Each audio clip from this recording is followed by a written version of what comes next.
Let's talk about everyone's value on NBA Sorare with 4 days left to submit your lineups, and if you guys are new, be sure to press the link down below to get started. You can get $50 in market credits. Now starting off with the MVPs tier, it's very obvious. We got Luka Doncic, Jokic, Wembanyama, Giannis, and Joel Embiid. I think there's no debate that these are the top 5 guys. And if you don't have any of these guys for whatever reason, then that's okay. We got some borderline MVPs right here. We got Shai Gilgeous-Alexander, LeBron James, Anthony Davis, Jason Tatum, Jalen Brunson, Sabonis, Anthony Edwards, Donovan Mitchell, Tyrese Halliburton, and Steph Curry. Now, I don't want to waste your time and just let you guys know the players that are just not worth starting in your lineup. We got Kawhi Leonard, who's obviously already injured, and he's just very injury prone. Fred VanVleet, who has a high cap space. Same with DeMar DeRozan, Cade Cunningham, Anthony Simons, Jordan Poole, Jalen Johnson, Derek White, Franz Wagner, Cam Thomas, and then we got Paul George, who's also a little injury prone. He's really good at 37 cap, but I still think that's a little too high, and it's just not worth starting him. And then we also got Jarrett Allen, Kyle Kuzma, Jonas Valanciunas,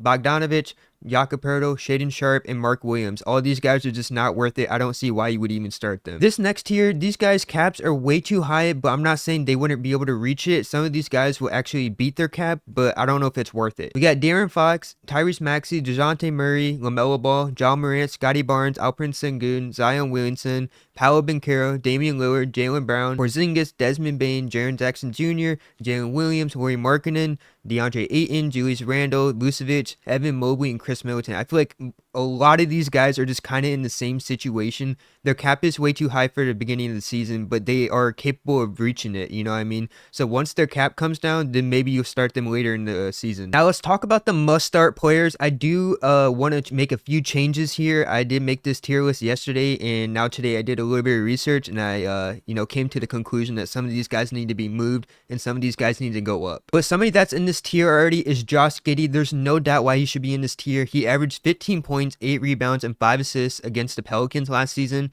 and that was only with 28 minutes per game. His rebounds and assists alone are higher than his cap, which is at 17. So his rebounds and assists, which is 8 and 5, they add up to 17.1 points.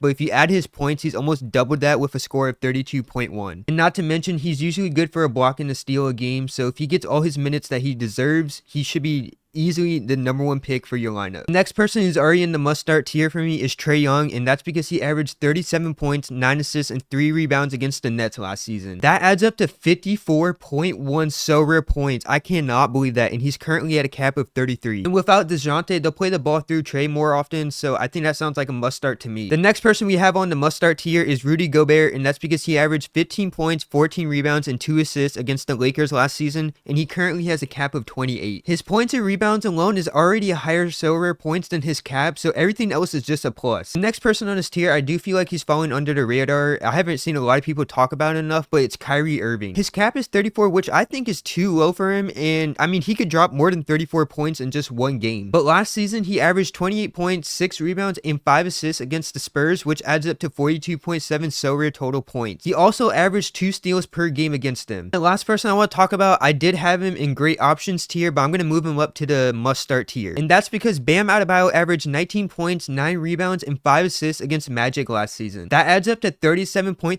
Sorare points, not including steals, blocks, and not including the extra point you get for double-double. He's also worked on his 3-point shooting, which adds a lot more value to him. I think this guy is a must-start. He has a cap of 33, and I think he'll drop you 45 minimum. And that brings me to Kevin Durant and James Harden, who I think I'm going to put them in good options, not only because their cap is a little high, and that's because their season average against the team they're playing is not the greatest. But moving on to the great options tier, we got Jimmy Butler, Jamal Murray, Zach LaVine, Darius Garland, Kobe White, D'Angelo Russell, Miles Turner, Brandon Ingram, and Tobias Harris. I do feel like Brandon Ingram and Miles Turner could be a must start, but because Miles Turner doesn't get a lot of minutes and because the Pelicans have a lot of bucket getters, I don't know if they're a must start, but I think they're very good options. I would not complain if you put them in your lineup. Zach LaVine, Jamal Murray, and Jimmy Butler all in the same situation. I think they all have the ceiling of being able to get 50 points, if not 60 points, but they have to have a really good game.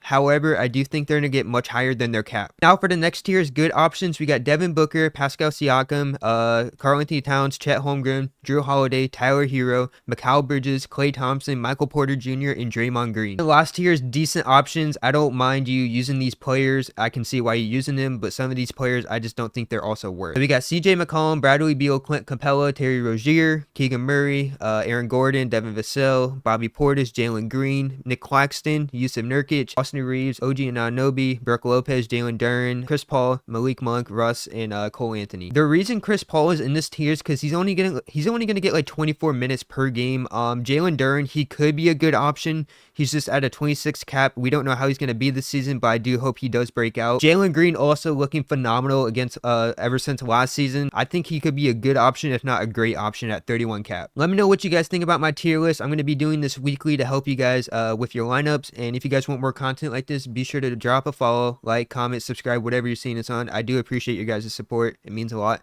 And I hope you have a wonderful day and good luck on your lineups.